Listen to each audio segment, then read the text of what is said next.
Hi! Hello! Good evening everyone! So, nagabihan na tayo guys. So, let's continue our lesson 3. So, before that, i-review natin yung previous natin na lesson na take up natin kasi medyo matagal na yun. Okay, the time is 6:21 p.m. So, 今の時間は6時21分です。Okay. So, let's review our previous lesson, no? That is about the parts of the body. So, guys, okay. Eto. Okay, kung natatandaan nyo pa, so nagtitake note ba kayo guys? Be ready sa inyong mga notebook or sa inyong notes o kahit ano. Basta para ma-review nyo yung magagamit na lang kayo ng headset. Okay, para mas clear yung boses ko. Yung maklaro ninyo pag ayo. Kasi pagkuha lang di aga ha. Tingnan lang kung pagkumpleto na. Okay, yung previous natin na take up before, yung the parts of the body. So that is karada. Karada. So you just to pronounce that karada. Karada means body. Yung atama, atama, head. Yes. Yung cow, cow, face. Cow, face. Yung face natin.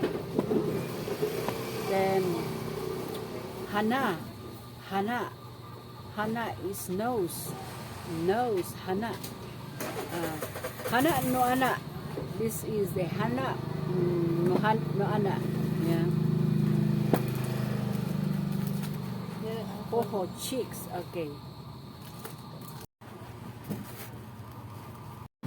Ayun, so sino yung gustong magtanong pa ng kanabang di kasabot example mas gusto ninyo unsa na inyohang gusto in Cebuano ba in Tagalog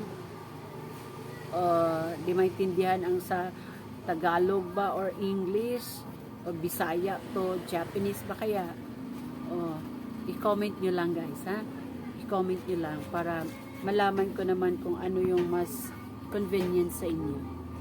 The easiest way. Okay, para kayo may matutunan. Ay, sorry. Ay, nayabo. Okay, so, ganito. Paputol-putol tayo dito guys. Nagpo-post ako kasi may customer. Nandito kasi tayo sa loob ng shop ko.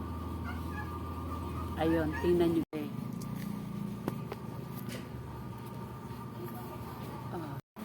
Nabalid eh. Pila. Okay, nandito tayo sa loob ng shop. Okay, let's go. Uulitin natin. Pasensya na, putol-putol lang ato. O ano,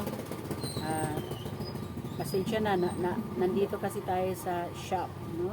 Pag may customer, stop muna naman tayo. So, okay, let's go. So, karada, body, atama, head, cow, face, hana, nose, kuchi, mouth, hoho, cheeks, hitay, forehead, mi, eyes, ago, chin, mimi, ears, hifu, skin, hige, bird, mayuge, eyebrow, kushi, hips, the arms, hair, the hands, hiza, knees, kubi, neck, tikubi, wrist, ashi, legs, kata, shoulder, kuchibiru, lips, sinaka, back, wakinusta, armpit, shita, tongue,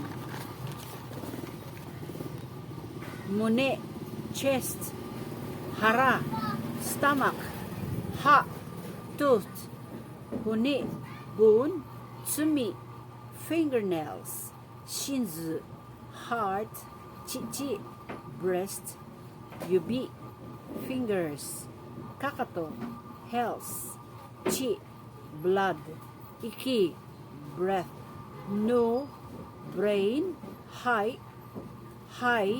lung, ashi, foot. Okay, ito yung parts of the body sa English translation to Japanese language.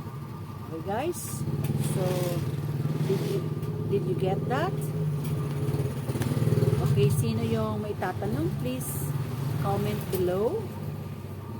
Sana meron kayong natutunan, at kung hindi masyadong clear sa pandinig nyo ang mga pinag-usapan natin, yung pagbigkas ko, pwede naman kayong gumamit ng headset. Huh? Okay. Gusto ko kasi meron kayong matutunan guys. Kaya meron tayo ditong free tutorial. So, kung sino man ang may tatanong, pwede naman kayong magtanong sa akin, okay? So, yan ang lesson 3 natin. Ito na ang next lesson 4. So, review lang yung kanina yung parts of the body. Ang lesson 4 natin, we will take up dito na ang lesson 4 about sa ano. So, we'll take up na guys itong adjective, affirmative, at saka yung adjective, negative. Example, yung chisay, small. Chisay, small. Wakay, young. Nagay, long. Toy, far. Atsui, hot. Warui, anata wa warui na sto desu ne. Warui, bad. Karai, salty. Takai, high. Atarashi, new. Hayai, fast. Okay. So, yung negative niya, yung adjective, negative. Kanina, small. Ngayon, not small. Dito tayo sa negative. Ano? Chisakunai, not small. Wakakunai, not young. Nagakunai, not long. Tukunai, not far. Atsukunai, not hot. Warukunai, not bad. Okay, so dito lang muna guys. So marami pa talaga tayo dito mga matutunan. Napakarami. Tsaka basic pa lang ito, no? Basic pa lang. So, watashi, I. Anata, you. Kare, he. Lalaki ha, ang kari, lalaki. Kanojo, she. Okay.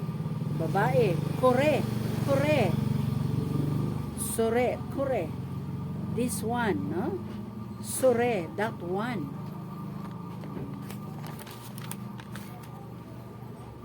Okay. So, okay. Thank you for watching, guys.